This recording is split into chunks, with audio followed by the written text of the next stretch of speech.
ताईला फोन केला होता. तिच्या बोलण्यावरून मला वाटलं तिला काहीतरी अडचण आहे. अगं आता इथे अडचण होती म्हणून गावाला पाठवली ना आपण तिला. आत्याबाई मला वाटतंय तिचा आजारपण तिच्यावर लादलं जात आहे. अगं आता परशूच्या बरोबरीने तिचे वडील आहेत तिथे तिची काळजी घ्यायला. तू का उगीच तिथे काळजी करतेस? त्याच्या बाबतीत सगळं काळजी करण्यासारखंच चालू आहे ना. माझं ऐका ना, परशुदादांबरोबर तिला एकटीला नका ठेवूत. तू काय बोलतेस ते कळतंय जानकी तुला? सरळ सरळ आरोप करतेस तू परशूवर. हा पूर्वीचं ठीक होतं पण आता खरंच बदललाय तो. मला नाही वाटत आहे असं. कुठेतरी पाणी मुरतंय. हॅलो, नमस्कार मॅडम. आतापर्यंत तुम्ही माझा नंबर डिलीट केला असेल म्हणून सांगतो. मी कर्वे. बोलण्यात एवढी लाचारी फक्त तुम्हीच आणू शकता. बोला. मॅडम, तुम्ही ज्याला लाचारी समजता त्याला मी आज्ञाधारकपणा म्हणतो. तुमच्या मॅडमना म्हणावं, किल्लेदारांच्या घरातील अगदी आतल्या गोटातील बातमी मी त्यांना सांगू शकते. माझे कान आतुर झालेत मॅडम, तुम्ही बोला. आपण आता जो खेळ सुरू करणार आहोत ना, त्याचे सगळे नियम माझे असतील. कुणाला आणि कसं सांगू? सुमिताईने तिकडं त्या माणसाबरोबर राहणं किती धोक्याचं आहे. कारण कुणी काही म्हणाल तरी माझं मन मला धोका देणार नाही. दुसऱ्या बाजूने असंही वाटतं की मी उगाच संशय घेत नाही ना. म्हणजे खरंच परशुभाऊजी सुधारलेले असायचे आणि मी पूर्वीचेच ग्रह केलेले. कुठे आहात तुम्ही?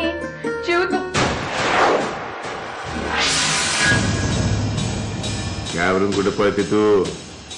इकडे वाट. लाज नाही वाटतोय बघायला? ठीक आहे, भूत नाही बनिताचं, खरी खुरी बनिता आहे ही बघ. आणि मी खरा परत राव.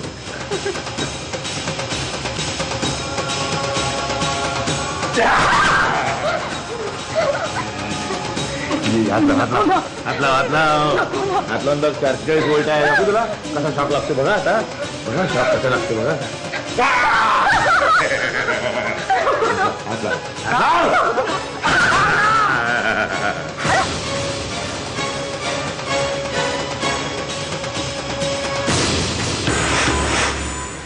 तुमच्या या नालायकपणाची कुणकुण मला आधीच लागली होती. काय करणार तू माझ्याकडे? रामखोरा, मी तुला सोडणार नाही. अरे ये, कुठे पळतोय?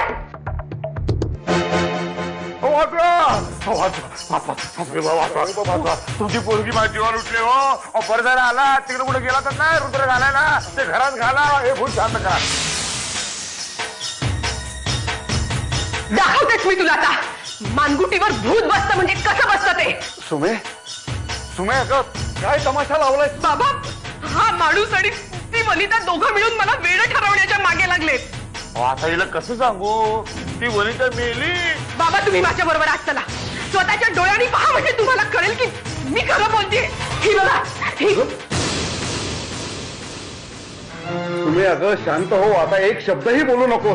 बाबा, मी खरं बोलते, खोटं बोलत नाही. मी जीवची शपथ घेऊन सांगते, ती इथेच होती. बाई, का आपल्या सोन्यासारख्या पोरीची शपथ घेतेस तू? नाही, मला कळते तू हे मुद्दामून वागत नाही. ते वनिताचं भूत आहे ना, ते हिच्याकडून हे सगळं करवून घेते. या नालायक माणसावर विश्वास नका ठेवू बाबा. मला वेडं करण्यासाठी करतोय आहे सगळं. हे बघ सुमे, आता तुझ्या कुठल्याही बोलण्यावर विश्वास ठेवला तर लोकांचा चांगुलपणावरचा विश्वास उडेल. बाबा, इथंच थांब आणि मी बोलावेन तेव्हाच बाहेर ये. चला जाऊया बाबू, चला. ये.